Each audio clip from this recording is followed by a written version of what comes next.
आणि म्हणून मग अशी म्हणालो, शांतता तर आम्ही प्रस्थापित केली,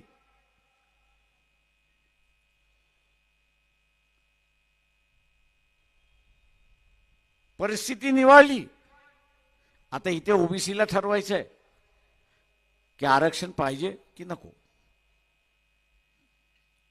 मी मुद्दा म्हणून राजकीय आरक्षण गेलं, मी हस्तक्षेप केला नाही. तो केला असता तर त्याच वेळेस मी थांबवलं असतं. पण जे आरक्षण 90 साली आमच्या बरोबर 80 साली 90 साली लढत होते, 80 साली आणि 90 साली जे लढत होते ते म्हटले, प्रकाशराव आपण आता ह्यांना चमच्याने भरवायचं नाही. आता हे लेकरू राहिलेलं नाही. जोपर्यंत जाणीव नव्हती तोपर्यंत आम्ही असं त्या ठिकाणी भरवत होतो.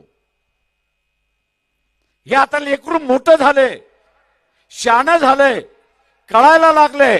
आता त्यांनी स्वतःहून पुढाकार घेतला पाहिजे आणि त्यांनी स्वतःहून पुढाकार घेतला तर आम्ही सगळेजण त्यांच्या पाठीमागे उभे आहोत. आम्ही सगळेजण त्यांच्या पाठीमागे असणारे उभे आहोत. आज ओबीसीला मी असं सांगतोय की तुम्ही पुढे आल्याशिवाय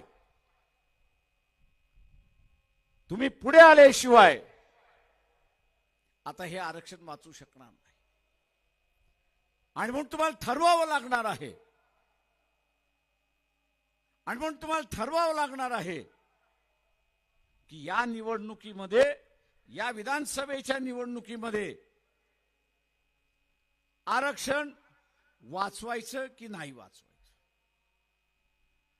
जो पक्ष, राजकीय पक्ष आम्ही ओबीसीचं आरक्षण वाचवणार अशाच पक्षाबरोबर आपण असं जुळलं पाहिजे. अन्यथा आपण आरक्षण हरवून घेऊ हे लक्षात घ्या. आपण आरक्षण लक्षात घेऊ त्या ठिकाणी. आणि म्हणून हे तुम्हाला असं ठरवावं लागणार आहे ह्या इलेक्शनमध्ये. पुढच्या इलेक्शनमध्ये काय करायचं ते आपण असं करा, पण या इलेक्शनमध्ये नाही. या इलेक्शनमध्ये ज्याला कुर्बानीचा बकरा मी असं म्हणतो ते आरक्षण आहे हे आपण असं लक्षात घ्या. आणि ह्या आरक्षणाचं कुर्बान होऊ द्यायचं का हे तुम्हाला असं ठरवायचं आहे. आणि एकदा कुर्बान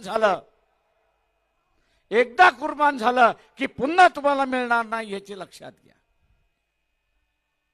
पुन्हा कोणी लढायला या ठिकाणी येणार नाही, पुन्हा व्हीपी सिंग जन्माला येणार नाही आणि पुन्हा इथे असणारा लढणारा वर्ग हा पुन्हा येणार नाही हे लक्षात घ्या. लढायचं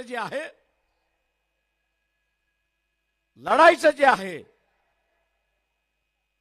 ते मताने फक्त लढायचं, शरीराने लढायचं नाहीये, डोक्याने लढायचं आहे, मताच्या स्वरूपामध्ये लढायचं आहे. आणि यावेळेस मत ओबीसीने ठरवलं पाहिजे की जो पक्ष आरक्षण वाचवणार,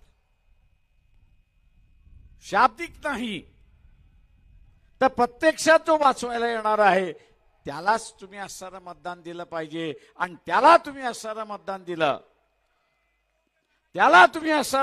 दिलं तरच तो तुमच्या बरोबर आहे, नाही तो तुमच्या विरोधात आहे हे लक्षात घ्या.